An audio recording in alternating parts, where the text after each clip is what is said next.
లక్ష్మణ్ గారు చిన్న కన్ఫ్యూజన్ ఏంటంటే సపోజ్ ఒక ల్యాండ్ ఒక 10 ఎకరాల ల్యాండ్ వక్ఫ్ కింద ఉంది, దానికి సంబంధించిన ఏ డాక్యుమెంట్ లేదు, అసలు ఏ ప్రూఫ్ లేదు.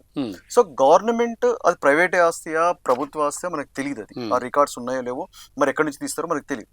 సో ఏ విధంగా డిసైడ్ చేస్తారు ఇది వక్ఫ్ కాదు అని చెప్పి? ఉత్తరప్రదేశ్లో ఏదైతే భూములు వక్ఫ్ అని క్లెయిమ్ చేస్తారో 74% ల్యాండ్స్ అన్ని గవర్నమెంట్ ల్యాండ్స్. గవర్నమెంట్ రికార్డులలో, రెవెన్యూ రికార్డులలో గవర్నమెంట్ ల్యాండ్ అని ఉంది. ఓకే, ఇప్పుడు వీళ్ళు మాది అని చెప్పి క్లెయిమ్ చేస్తున్నారు. ఓకే, ఇప్పుడు న్యాయస్థానం పోతే తీర్పిస్తారు కదా, ఎవడు కాయిదా అది వద్దని మీరు. సో ప్రభుత్వం దగ్గర మాత్రం ఇది ప్రభుత్వ భూమి అని చెప్పడానికి ఆధారం ఉంది, రికార్డ్ ఒకటి. మీ దగ్గర లేదు, వక్ఫ్ దగ్గర మాత్రం లేదు. మీరు ప్రూవ్ చేసుకోండి మీదని చెప్తే. ప్రభుత్వం కాదు మాది అంటే ప్రూవ్ చేయండి. ఒకవేళ ప్రభుత్వ భూమిలో వక్ఫ్ అని చెప్పేసి వాళ్ళ దగ్గర ప్రూఫ్ పెట్టుకొని ఏ ఒక ప్రార్థనా మందిరమో లేకుంటే గ్రేవ్ యార్డో కట్టారని అనుకుందాం, అప్పుడు ప్రభుత్వం యొక్క వైఖరి ఎట్లుంటుంది? ప్రభుత్వం వైఖరి ఇప్పుడు దాన్ని అందుకనే రెట్రాస్పెక్టివ్ దాన్ని తీయొద్దని, ప్రాస్పెక్టివ్ బిల్ పాస్ అయిన తర్వాత ఈ వివాదాలకు అని చెప్పి అని ముందుకు వచ్చింది. అందుకనే మనం ఎక్కువ తవ్వకుండా వాదాన్ని తీయకుండా ఈ మీరు అన్నట్టుగా ఈ దాన్ని రెట్రాస్పెక్టివ్ ఎఫెక్ట్ కాకుండా ప్రాస్పెక్టివ్ ఎఫెక్ట్ లో ఈ బిల్లు.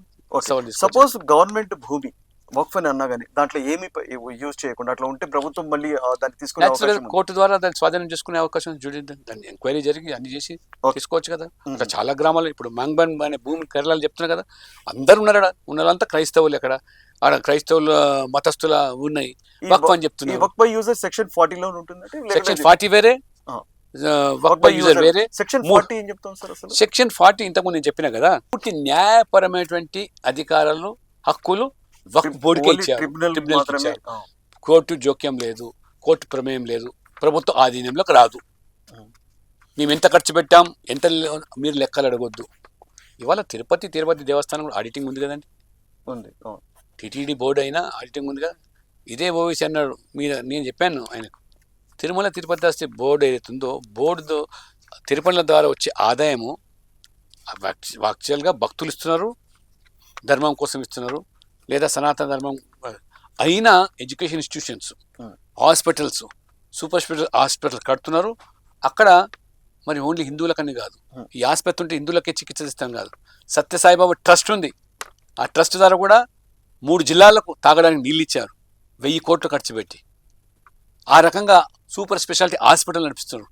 పేదవాడు ఎవడో వాడు ఫలానా హిందువే ఉండాలని లేదు, ఆ రకంగా సేవలు అందిస్తున్నారు. అంటే ఇవాళ మీరు దేవాలయమే ఇన్ని సేవలు చేస్తా ఉంది, ఎండోమెంట్ డిపార్ట్మెంట్ ప్రకారం మీకు చాలా కార్యక్రమాలు నడుస్తున్నాయి. మరి అలాంటివి ఏమి ఇక్కడ వక్ఫ్ దాని కింద ఏమీ లేవంటే, నేను వక్ఫ్ ఆస్తులు వక్ఫ్ భూములు మీ ముస్లింల కోసమే ఖర్చు పెట్టమని అంటున్నాం. మనం దాన్ని తీసుకొచ్చి ఇంకో దానికి ఖర్చు పెట్టండి, ఇంత వర్గాలకు మేలు చేయమంటారు. కానీ కొంత పెద్దల చేతులకే పోతున్నాయి, బడా నాయకుల చేతులకు వెళ్తున్న ఈ ఆస్తుల మీద వచ్చే ఆదాయం అది జరగకుండా ఉండదు.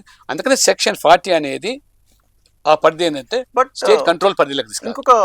అంటే మొత్తం వక్ఫ్కే చట్టపరమైన హక్కులు తేల్చడానికి, వివాదానికి ట్రిబ్యునల్కే పూర్తి హక్కులు.